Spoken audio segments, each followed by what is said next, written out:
नमस्कार दोस्तों, आज की हमारी कहानी है कान्हा का माखन प्रेम। एक दिन माता यशोदा दही मथ कर माखन निकाल रही थी। अचानक माँ को आनंद देने के लिए बलराम और श्याम उनके निकट पहुंच गए। कन्हैया ने माँ की चोटी पकड़ ली और बलराम ने मोतियों की माला। दोनों माँ को अपनी तरफ खींचने का प्रयास करने लगे। बलराम कहते थे, माँ तुम मेरी पहले सुनो, और कन्हैया कहते थे, नहीं माँ तुम्हें पहले मेरी सुननी पड़ेगी। मैया मुझे भूख लगी है, भूख से मेरा बुरा हाल है, चलो ना जल्दी से मुझे माखन रोटी दे दो। यशोदा जी ने कहा, बेटा दूध पी लो, या घर में अनेक प्रकार के पकवान बने हैं, जो तुम्हारी इच्छा हो खा लो। कन्हैया ने कहा, नहीं मैं तो केवल माखन रोटी ही खाऊंगा, मेवा पकवान मुझे अच्छे नहीं लगते। जब तक तुम मुझे माखन नहीं दे दोगी तब तक मैं तुम्हारी चोटी खींचता ही रहूंगा। माँ ने कहा, कन्हैया अगर तू माखन खाएगा तो तेरी यह चोटी रह जाएगी, कभी नहीं बढ़ेगी।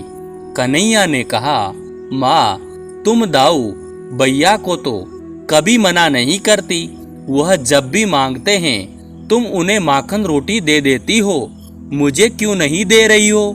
माँ ने कहा, कान्हा देखो, पहले मैं दाऊ को भी माखन रोटी नहीं देती थी, वह भी मेवा पकवान खाता था और दूध पीता था, तभी तो उसकी चोटी लंबी चौड़ी है। यदि तुम भी दूध पीओगे तो तुम्हारी भी चोटी लंबी हो जाएगी। जाओ मेरे लाल, अच्छे बच्चे जिद नहीं करते। कान्हा ने कहा, माँ तुम झूठ बोलती हो, कितनी बार मैंने दूध पिया है पर मेरी चोटी अब तक नहीं बढ़ी। आज तुम्हारा बहाना नहीं चल सकता, तुम्हें मुझे माखन रोटी देनी ही पड़ेगी। मैया ने कहा, कान्हा दाऊ अब बड़ा हो गया है, इसने तुमसे अधिक दिनों तक दूध पिया है, इसलिए दाऊ की चोटी बढ़ गई। जब तुम भी उतने ही दिनों तक दूध पियोगे तब तुम्हारी भी चोटी बढ़ जाएगी। कन्हैया ने कहा, मैया मैं यह सब नहीं सुनूंगा, तुम साफ साफ बताओ मुझे माखन रोटी देती हो कि नहीं। यदि तुम मुझे माखन रोटी नहीं दोगी तो जाओ, मैं तुमसे बात नहीं करूंगा, ना ही तुम्हारी गोदी में आऊंगा। जब दाऊ मैया ही तुम्हारे पुत्र हैं, मैं भला तुम्हारा क्या लगता हूँ? माता यशोदा ने कहा, कान्हा तू तो मेरा प्राण है, मैं भला तेरे बिना कैसे रह सकती हूँ? मेरे नन्हे लाल, मैं तेरी भलैया लेती हूँ, तनिक रुको, मुझे माखन तो निकाल लेने दो, फिर तुम्हें जितना माखन चाहिए ले लेना।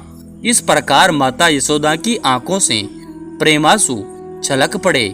यशोदा मैया धन्य हैं, त्रिभुवन का भरण पोषण करने वाले प्रभु माखन के लिए बार बार उनके आगे हाथ फैलाते हैं। यशोदा मैया से बड़ा सौभाग्य भला किसका होगा। जय जय श्री राधे। दोस्तों, आपको ये कहानी कैसी लगी? अगर अच्छी लगी तो हमारे YouTube चैनल को सब्सक्राइब जरूर कीजिए और ज़्यादा से ज़्यादा शेयर कीजिए। धन्यवाद दोस्तों। जय श्री कृष्ण।